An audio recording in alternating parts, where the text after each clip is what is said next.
रहनुमा PTI barrister Ali Zafar ने media conference से गुफ्तगू की। उन्होंने गुफ्तगू के दौरान कहा कि बानी पीटीआई से मुलाकात के लिए मुझे अंदर तक जाने दिया, मगर फिर बाद में उन्होंने मिलने से मना कर दिया। उन्होंने मजीद कहा कि हम विफाक में हुकूमत बनाने जा रहे हैं।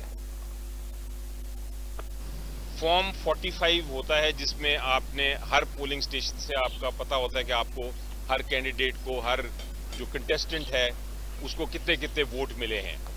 उसके बाद फॉर्म 45 को इकट्ठे करके आप बनाते हैं कि कौन जीता कौन हारा।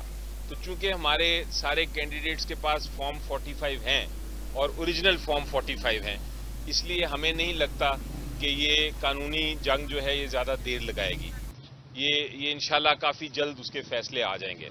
लेकिन आपकी बात दुरुस्त है एक हद तक कि कम से कम लीगल बैटल तो लड़नी पड़ेगी और उसमें आप वक्त का कंफर्म नहीं कर सकते कि वक्त कितना लगेगा। तो इन द मीन टाइम जब तक हमारे पास वहाँ से तब्दीलियाँ नहीं आती अदालत के ज़रिए, हमने अपनी स्ट्रेटजीज बनाई हैं।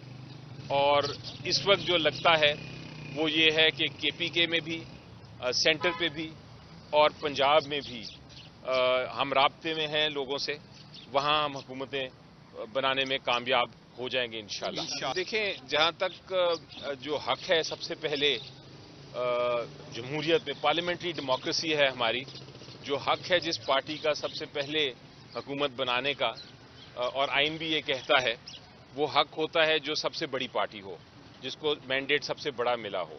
तो इस वक्त फ़िलहाल हमारी नज़र में और ये हकीकत भी है कि हर जो नेशनल असम्बली है और केपीके असम्बली है और पंजाब असम्बली है, वहाँ जो मेजॉरिटी है, सबसे बड़ी जो जमात है वो पीटीआई है। जिस तरह सिंध में अगर पीपल्स पार्टी है तो उनका हक है कि वो अपनी पहले पार्टी बनाने की कोशिश करें, हुकूमत बनाने की कोशिश करें, वो सबसे बड़ी पार्टी है वहाँ की।